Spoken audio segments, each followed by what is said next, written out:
Ассаламағалейкум. Уағалейкум ассалам. Әуежайға барамыз ба? Иә, әуежайға барамыз. Қай жаққа ұшасыз?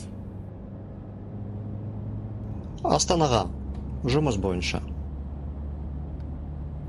Менің інім Астанада тұрады. Ол жақта суық дейді. Суық екен, бірақ ауа Алматыға қарағанда тазырақ. Әуежайға дейін қанша уақытта жетеміз?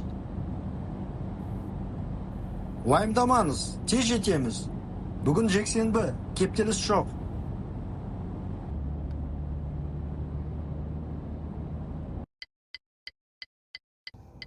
Қосымша маған 1960 теңге деп көрсетіп тұр. Менде тек 2000 бар.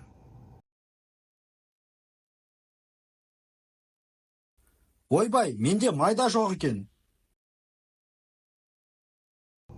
Ештеңе етпейді, керек жоқ. Жолыңыз болсын. Көп рахмет. Спасибо, что прослушали наш диалог. Обязательно загляните в описание, где мы подробно разберем некоторые использованные грамматические структуры и слова. До свидания. Сау болыңыздар.